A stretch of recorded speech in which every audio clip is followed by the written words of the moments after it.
안녕하세요. 나만의 개인 맞춤 법무사 김영준 법무사입니다. 이번 시간에는 제가 최근에 울산지방법원에서 면책 결정을 받아들인 한 분의 사례를 가지고 동산 경매가 들어온 경우에 파산 신청으로 막을 수 있는 방법, 여기에 대해서 설명을 드리려고 합니다.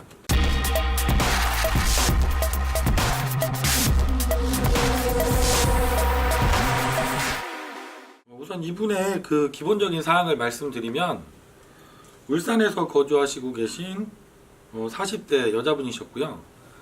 전에 한번 개인회생을 신청하셨다가 변제 금액을 납부하지 못하시고 미납되어서 폐지를 받았던 경험이 있는 분이셨고요. 다급하게 사무실에 전화가 왔던 이유는 집에 이제 유채동산에 빨간 딱지가 붙어서 경매가 들어와 있는 상황에서 전화가 급하게 오셨던 분입니다.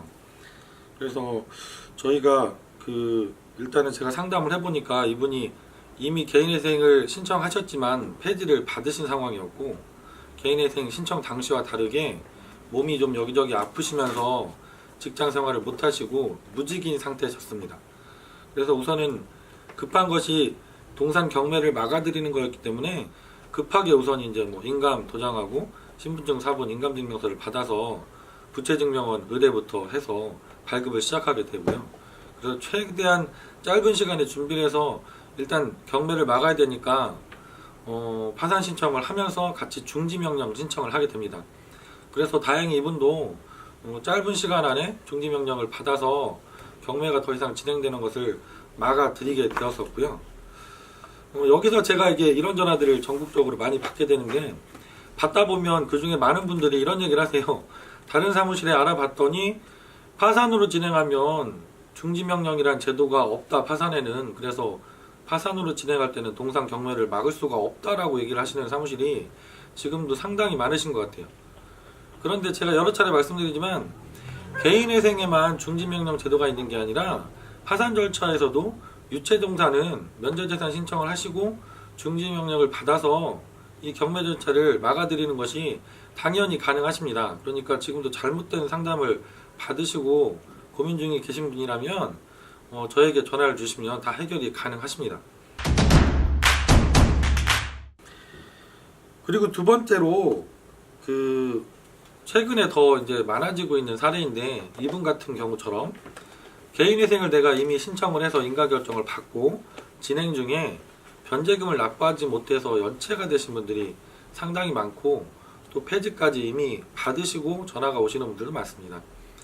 이런 경우에 제가 면밀하게 검토를 해보면 개인회생 재신청이 아니라 파산으로 신청하셔도 충분히 면책이 가능하신 분들이 계십니다. 이분의 경우가 그랬어요. 이분도 채무 금액도 적지는 않으세요. 원금은 2,600만 원이지만 지금 이제 이자가 많이 붙어서 전체 금액은 5,200만 원 정도 되셨던 분이고요.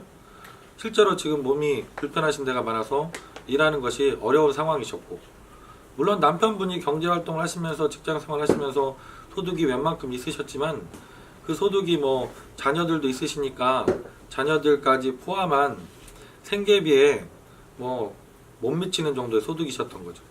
그래서 파산면책으로 신청해도 전혀 문제 없는 분이었기 때문에 개인회생으로 처음에 상담이 없었지만 역시 파산으로 진행하셔도 괜찮습니다라고 말씀드리고 진행을 해서 작년 11월에 접수를 했는데 지금 4월달에 면책 결정을 받았으니까 면책 결정을 받아들이는데 불과 5개월밖에 걸리지 않았습니다. 이렇게 대부분의 사무실이 개인회생이 폐지되었다고 다시 상담을 주시면 다시 개인회생을 신청하라고 상담을 할 거예요. 하지만 면밀히 검토를 해보면 충분히 파산으로 신청하셔서도 면책이 가능한 분들이 계십니다. 지금도 내가 개인회생이 연체가 되시고 그리고 폐지 직전이라서 고민이신 분들이 있다면 김영준 법무사에게 전화 주시고 다시 한번 내가 개인회생이 아니라 파산 신청도 가능할 수 있는지 이 부분까지 한번 상담을 받아보시기 바랍니다. 감사합니다.